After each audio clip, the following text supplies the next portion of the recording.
자, 우리가 좀 전에 이제 두 가지 연습 문제를 풀어봤는데요. 그중에 이제 현수선 문제를 다시 한번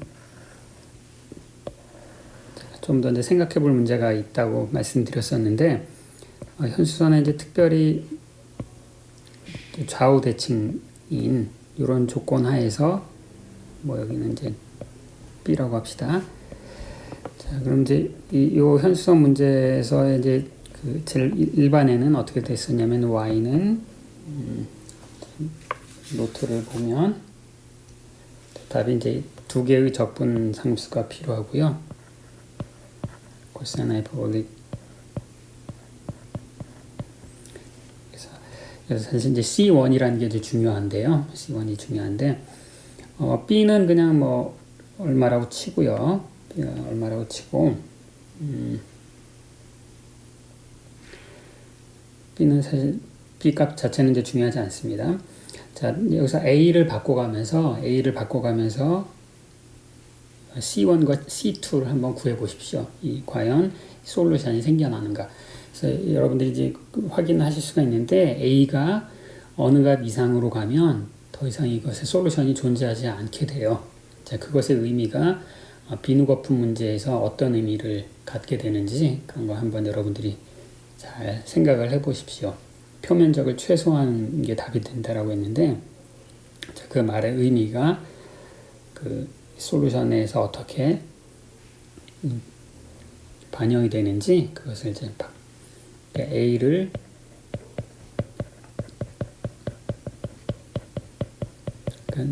C1과 C2를 이제 구하는 건데, 이제 구해놓고 그때 항상 모든 A, 모든 B에 대해서 해가 존재하는지 그걸 한번 확인을 해보시라. 이제 그런 말씀이에요. 그 다음 이제 두 번째로는 우리가 콘에서, 그 휘어진 공간에서 최단 거리 문제를 풀었는데, 휘어진 공간은 이제 여러 가지 생각할 수가 있겠죠. 그래서 연습 문제를 보시면, 연습 문제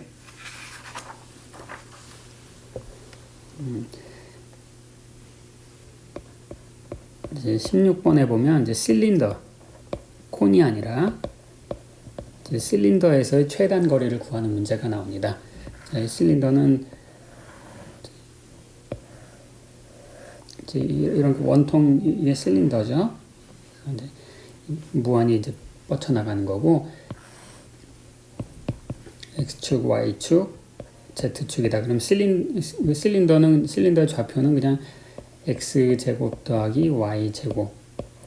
자, 이거 r이라고 했을 때 이게 이제 a, 이거 이제 실린더의 좌표죠. 그렇죠? 자, 그럼 이 실린더 위에 있는 두 점, 실린더 상의 두 점, a와 b 두 점이 있는데, 이 두 점 사이에 있는 최단 거리는 어떻게 되는지 그 문제가 있는데, 자, 이거는 뭐 직관적으로 어떻게 될 건지 뭐 느낌이 오는데 실제로 어떤 게 답이 되는지 한번 해볼까요?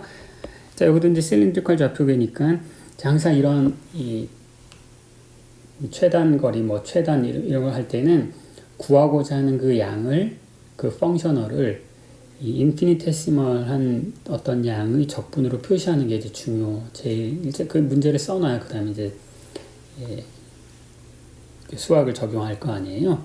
그래서 여기서는 구하라고 하는 것이 길이잖아요. 길이야.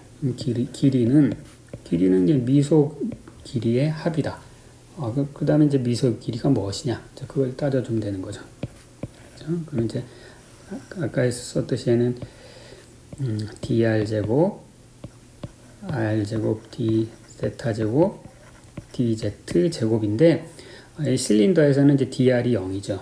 dr 반지름은 항상 고정되어 있으니까 0이야. 그래서 얘는 생각할 필요 없고, 자, 그 다음에 내가 이제 또 독립 변수를 누구를 택할 것인가 한데, 여기서는 이제 그 세타하고 z가 사실 동등하기 때문에 어떤 걸 택해도 아무 상관이 없겠습니다. 그래서 내가 a 제곱 더하기 z 제곱 d 세타, 그러니까 세타를 내가 독립 변수로 생각한 거고, 내가 z라는 함수를 구하자. 지금 이게 되겠습니다. 자, 그럼 여기서는 어떻게 되는 거예요? 여기서는 이제 여기 이 함수가 함수가 내가 이제 세타, 그 다음에 함수값, 도함수값에 의존한지 f란 함수인데 z에 의존하지 않네요. 따라서 이제 first integral을 금방 찾을 수 있고, first integral은 무엇이냐? z'으로 f를 편미분한 거. 얘는 a제곱 더하기 z'제곱. 이게 될 거고, 이게 컨스탄트가 되는 거죠. 그렇죠? 왜냐하면은 이게 0이기 때문에 따라서 z'은 뭐 알파라는 상수가 되는 거고, 즉 따라서 z는 알파 세타 더하기 뭐 z0. 이거는 이 각도가 돌아가는 따라서 z가 이제 일정한 값으로 돌아가는 거니까 이제 이렇게 되겠네요. 이렇게. 네, 여기서 이제 curved space이지만 여기서는 마치 이제 직선의 방정식처럼 됐죠. 직선의 방정식처럼 됐고, 이제 이런 커브를 어떻게 돼? 세타가 돌아가는 각도에 따라서 z 방향으로 일정한 속도로 위로 올라가는 그런 걸 우리가 뭐라고 부르냐면은 이제 헬릭스라고 불러요. 나선의 방정식이 되겠습니다. 실린더에서는 나선형이 최단 거리가 되는 거예요. 그 다음에 이제 문제 18번은 남은 게 뭐가 있습니까? 그러니까 콘도 해봤고, 실린더도 해봤어요. 그 다음에 이제 스피어, 지구 같은 거예요. 지구 위에서 예를 들어서 서울에서 내가 파리를 놀러 가고 싶다, 비행기를 놀러 가고 싶다. 그럼 비행기의 최단 경로를 가려면 어디로 가야 되는가? 이제 그걸 찾아라 건데, 우리가 이제 직관적으로 답은 알고 있죠. 소위 말하는 뭐 대자오선, 지구 중심을 통과하는 큰 지름을 그려서 그 지름을 따라가는 게 최단 거리가 될 텐데, 자, 그것이 수학적으로 엄밀하게 여러분들이 보일 수 있을지 한번 여러분들이 조금 계산은 어렵긴 하지만 한번 여러분 스스로 한번 계산을 해 보십시오. 자, 그 다음에 이제 네 번째 섹션으로 가서, 자, 역시 이제 인트로덕션 시간에 간단하게 소개를 했었던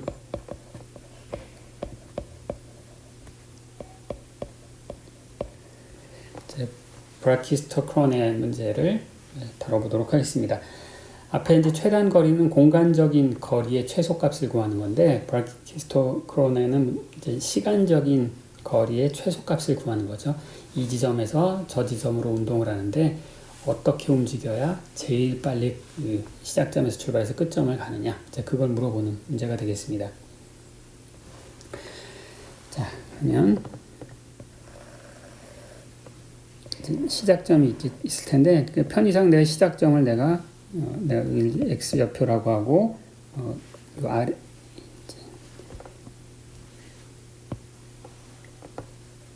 요 아래 수직으로 내려가는 방향을 내가 y 방향이라고 부를게요. 축을 계속 강조하지만 이 오일러 방정식은 내가 이 축이 뭐 카티전 코오디네이션 뭐인지 아무 상관없이 다 적용되는 거예요. 어떤 좌표계를 도입하더라도. 출발점이 이제 여기 0이 여기 있고요. 이제 파이널 도착 지점이 여기 있었는데, 롤러코스터를 이제 설계를 해서 이 지점과 저 지점을 잇는 내가 레일을 설계하고 싶어요. 레일을 이렇게 딱 설계하고 싶어. 이제 내가 레일을 설계한다는 거는 y of x 이 함수를 구하는 게 되겠죠. 근데 여기 이제 이런 레일 위로 질량이 m인 그런 물체가 이제 굴러 떨어질 텐데, 정지한 상태에서 그때 가장 최단 시간 안에 여기 도착하는 그 함수를 찾아라.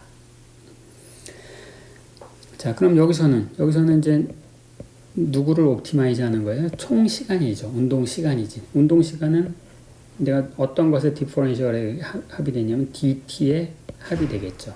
그럼 내가 이 아주 짧은 인피니테시멀한 그 시간 간격을 내가 함수 그 y를 이용해서 표현을 해주면 되는 거예요. 함수 y를. 자, 그럼 이제 시간은, 인피니테시멀 시간은 뭐냐면은 내가 이 경로상에 인피니테시멀한 이제 요 ds가 있을 때 그 ds를 통과하는 이제 속력을 이용해서 이렇게 표시할 수가 있겠고요. 그럼 ds는 이제 내가 좌표로 다 계산할 수 있었죠. 뭐 루트 1 더하기 y 프라임의 dx 이렇게 됐죠. 그러면 v를 표현을 해주면 되겠네요. 무슨 말씀이냐면은 얘는 1 더하기 y 프라임 제곱 dx잖아요. 이게 ds. 그러니까 따라서 내가 v를 내가 x나 y나 뭐 y 프라임이나 등등등 이런 것들로 잘 표현을 해주면 되겠죠. 그렇죠? v를.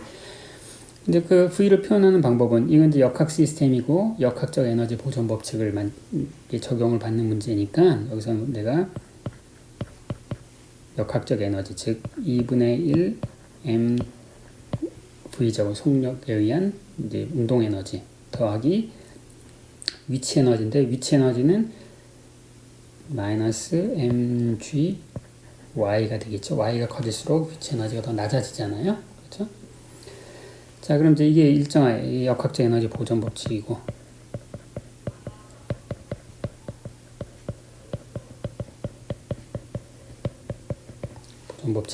그럼 이제 내가 일정해야 되니까 초기 값을 집어넣고 초기 값의 에너지가 끝까지 유지가 되는 거죠. 그럼 초기 정지해 있는 이 상태에서 에너지는 운동 에너지는 0, 위치 에너지도 0. 그래서 2는 0이네요. 따라서 이제 역학적 에너지 보존 법칙으로부터 속력을 구했죠. 속력은 루트 2g y. 그래서 내가 이제 옵티마이즈 하고 싶은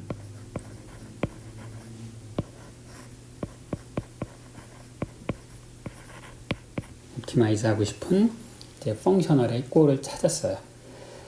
펑셔널의 꼴을 찾았는데 이것도 보니까 여기도 보시면 금방 뭘 할 수 있냐면 내가 x를 독립변수로 하고 싶으면 이 함수가 요 괄호 속에 있는 이 함수를 내가 f라고 부르잖아요. 그 함수가 y에도 의존하고 y 프라임에도 의존해. 그러면 얘는 어떻게 돼요? 얘는 그 퍼스트 인티그럴을 못 찾는 꼴이 되잖아요. y에 함수에 의존하니까. 그래서 지금 여태 몇 예를 풀어보면서 이런 경우는 어떻게 그 어려움을 돌아갈 수 있다. 그걸 공부했잖아요. 어떻게 써요? 내가 독립변수를 x로 생각하지 말고 y를 독립변수, 즉 x를 함수라고 생각하는 거야. 근데 이렇게 바꿔 쓸 수 있잖아요. 그렇죠? 그럼 이제 여기서는 이제 요게 f가 되는데 f는 이제 독립변수, 그 다음에 함수값의 도함수값. 이거에 의존하는데 여기 x의 의존성이 없네요. 따라서 내가 퍼스트 인티그럴을 찾을 수가 있는 거죠. 그래서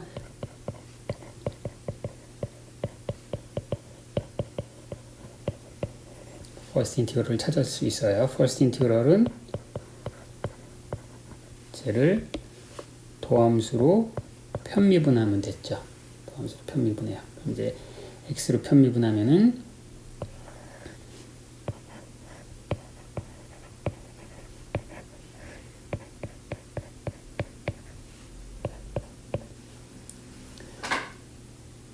자, 이렇게 되고 얘가 뭐가 된다? 얘가 상수가 되는 거네요. 그래서 상수를 이제 c를 놓고 하면 그러면 이제 미분 방정식이 얻어졌는데 그 미분 방정식은 x에 대한 1차 미분 방정식이네요.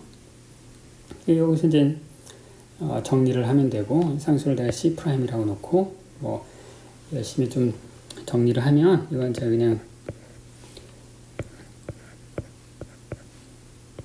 유도는 하지 않고 이건 뭐 그렇게 어려운 건 아니니까 어떤 적분 상수가 있어서 그 적분 상수에 C라는 상수가 있는데 그 상수란을 포함해서 이제 이런 꼴이 됩니다.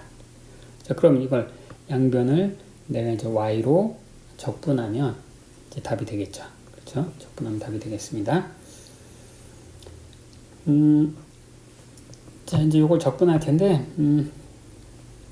이거에 대한 적분은 사실 이 문제는 사실 브라키스토크론의 이 문제는 뉴턴 시절까지 거슬러 올라가는 아주 유명한 문제예요. 유명한 문제고, 그래서 이미 한 300여 년도 된 이나 더 된, 그럼 사실 이제 미분이라고 하는 것을 뉴턴이나 라이프니츠가 이제 고안하게 된 이유 중에 하나가 바로 이 문제를 해결하는 이제 아무튼 그런 건데, 그래서 이건 솔루션 너무나 잘 알려져 있어요. 그래서 내가 그 알려진 그 솔루션을 원래는 이제 이 문제를 가지고 여러분이 이렇게도 풀어보고 저렇게도 풀어보고 최선의 표현식을 이제 찾는 것이 중요한데, 그 모든 과정을 보여드리진 않고 사람들이 찾아낸 최선, 이렇게만 풀어야 맞는다라는 것이 아니라 이런 문제, 이 문제의 답은 이렇게 정리하면 제일 깔끔하다. 이제 그 답이 잘 알려지는 문제라서 그거 이제 소개를 바로 해드리겠습니다. 자, 이 문제를 해결하는 방법은 변수 이제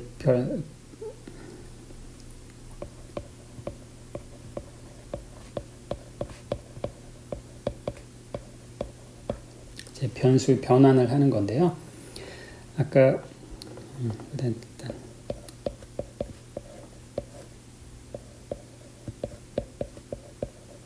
요 답을 풀어야 되는 거잖아요. 내가 그 원래 문제에 없던 변수를 하나를 도입할게요. 이제 이걸 이제 매개 변수라고 부를 텐데, 이제 cy가 이제 항상 합쳐서 들어가는데, 그것을 어떤 각도 나누기 2의 사인 값의 제곱이다. 이제 이렇게 그냥 도입을 할 거예요. 사실 답을 다 구해놓고 거꾸로 이렇게 하는 건데 그냥 이렇게 보여드릴게요. 그러면 이제 여기서 얘는 뭐 어떻게 됩니까? 2배의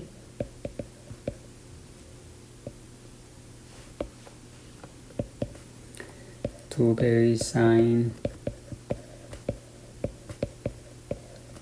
전체 2분의 1이니까 얘는 뭐 이렇게 되고요. 자, 그럼 이제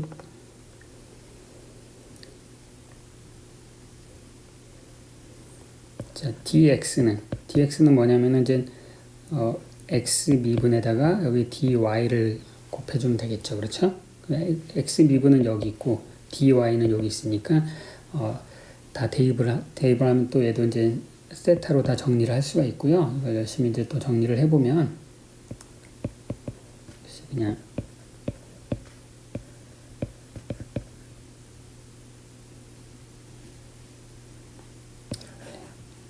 한번 좀 써볼까요? 그냥 쓰면 여기 사인, 여기 코사인 제곱 2분의 세타, 그 다음에 곱하기 dy는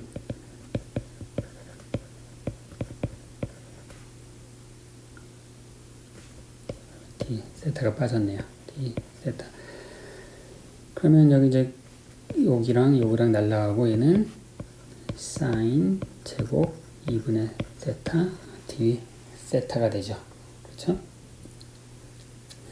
그럼 이제 얘를 이제 적분을 하면 되는데, 자, 지금 이제 여기서 하고 있는 게 뭐냐면 x하고 y를 어떤 매개 변수 세타를 이용해서 표현하고 싶은 거예요. 그러니까 여기 이제 요식과 요식을 양변을 이제 적분을 해 봅시다. 적분하면 어떻게 돼요? 여기는 그냥 첫 번째 식은 c의 y가 되겠죠. cy는 여기 보면 사인 2분의 세타, 코사인 2분의 세타는 2분의 1 사인 세타잖아요. 그걸 적분하면 마이너스 2분의 1 코사인 세타, 여기 그러면 여기 더하기 뭐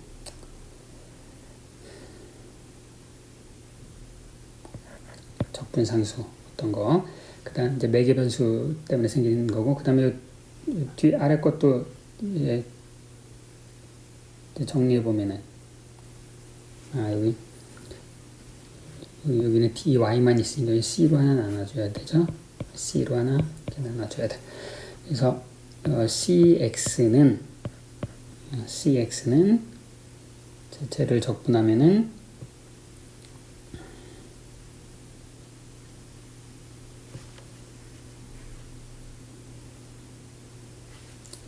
사인 반각 공식을 쓰는 거예요. 1 빼기 코사인 세타니까 제 적분하는 거니까 이제 2분의 1 세타 빼기 사인 세타 더하기 b 이렇게 되는데 요 매개 변수 a하고 b는 이제 초기 조건으로 결정할 거예요. 초기 조건으로 뭐 할 거냐면은 시작점이 x가 0, y가 0이었잖아요. 그 다음에 내가 시작점을 내 마음대로 세타를 0으로 해볼게요. 세타로 0으로 해보면 그러면 이제 어떻게 됩니까? 이제 cx는 세타가 0일 때 0이 되려면 얘는 그냥 2분의 1 세타 빼기 사인 세타가 되고요. 그 다음에 cy는 2분의 1에 1 빼기 코사인 세타. 자, 여기 되겠네요. c는 아직 결정 안 되는데 c는 누구로 결정해? 마지막 점. 자, 그럼 이제 여러분 요거 보시면 요게 뭐냐면 어떤 매개 변수를 통해서 x, y가 이렇게 되는 것을 우리가 뭐라고 부르냐면 이런 커브를 사이클로이드라고 불러요. 사이클로이드 곡선이라고. 그래서 이 사이클로이드 곡선은 내 축을 이제 아래로 이렇게 그렸기 때문에 얘를 이제 그림을 그리면 이제 이렇게 되는 거예요. 이렇게. 사이클로이드 곡선이고, 이 사이클로이드 곡선은 뭐 여러분 이제 일반물 시간에서 배우셨겠지만 이제 원통에다가 레이저 포인터를 집어넣고 이 원통을 이렇게 굴리면 이 레이저 포인터가 이렇게 움직일 텐데 그 경로가 바로 사이클로이드 곡선이 되겠죠. 이제 여기가 시작점이었는데 내 끝점이 여기였다. 그럼 이제 내가 롤러코스터를 이렇게 설계를 해야 되는 거고요. 내가 끝점이 여기 있었다. 그러면 롤러코스터를 이렇게 설계해야 되고, 끝점이 여기였다. 그러면은 이제 롤러코스터를 이렇게 설계를 해야지 이제 최단 거리로 이동하는 거고요. 여기서 이제 C의 역할은 뭐냐면 이 사이클로이드 곡선을 전체적으로 확대했다, 축소했다 그걸 하는 거예요.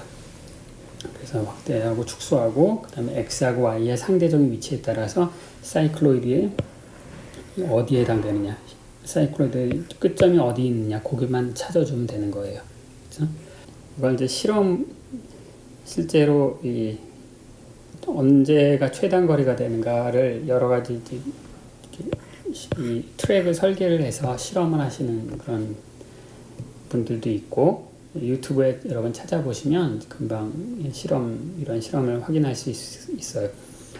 제가 본 이제 재밌는 유튜브 중에 하나는 이제 긱불이라고 여러분 아시는지 모르겠는데, 긱불의 한 에피소드에서 진짜 이 트랙을 이제 구성을 해서 실험을 하는 영상이 있는데, 거기서 어떤 시행착오들을 겪는지 한번 확인을 해보시기 바라겠습니다. 관심 있는 학생은 한번 찾아보십시오.